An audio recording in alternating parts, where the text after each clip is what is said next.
सोचो, एक सुबह तुम्हारे दरवाजे पर एक सरकारी कर्मचारी आता है। वो कहता है कि हमें आपके घर की जानकारी लेनी है, जनगणना हो रही है। तुम पूछते हो कि जनगणना क्या होती है, तो वो मुस्कुराते हुए बताता है कि जनगणना यानी देश में रहने वाले हर इंसान की गिनती। जैसे तुम्हारे घर में कितने लोग हैं, क्या करते हैं, कितनी उम्र है, कहाँ से हो, किस जाति, किस धर्म, भाषा या पेशे से जुड़े हो, ये सब वो लिखते हैं। सरकार ये काम हर साल 10 साल के बाद करती है।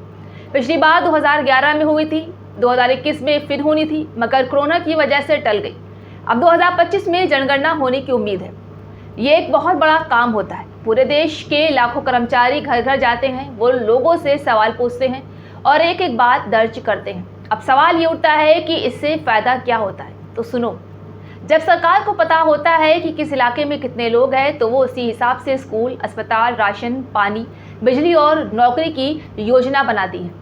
अगर किसी जगह मुसलमान, दलित, आदिवासी या पिछड़े तबके की आबादी ज़्यादा है और वहाँ सुविधाएं कम हैं, तो जनगणना से ये सामने आता है और सरकार पर दबाव पड़ता है कि वो वहाँ सुधार करे। जनगणना से ये भी पता चलता है कि किस समाज में पढ़ाई कितनी हो रही है, किसे रोजगार मिल रहा है और कौन अब भी पीछे है। इससे समाज की हकीकत सामने आती है। ना सिर्फ हिंदू या मुस्लिम की गिनती, बल्कि सबका हाल मालूम होता है। कुछ लोग डर फैलाते हैं कि इससे खास धर्म के खिलाफ काम हो सकता है, लेकिन असल में जनगणना एक कानूनी प्रक्रिया है और इसका मकसद समाज को समझना होता है, ना कि डराना। हाँ, ये ज़रूरी है कि जो जानकारी दी जाए वो सच्ची हो और सभी समाज के लोग समझदारी से जवाब दें। मुसलमानों को चाहिए कि वो इसे गंभीरता से लें, अपने घर की पूरी सही जानकारी दें। अगर पढ़ाई में पिछड़े हैं या इलाके में पानी, बिजली, स्कूल की कमी है, तो जनगणना से ये सब रिकॉर्ड होगा।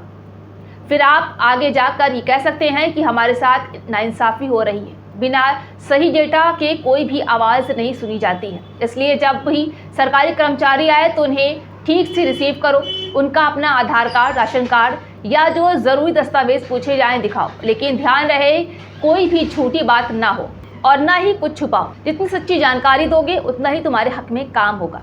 ये जनगणना मोबाइल ऐप से भी हो सकती है या डिजिटल माध्यम से भी, लेकिन गाँवों में अब भी लोग सीधे घर घर जाकर ये काम करेंगे। ये सब सरकार की योजना के तहत होता है। अगर कोई जानकारी गलत भरी जाती है तो बाद में उसका असर पड़ता है।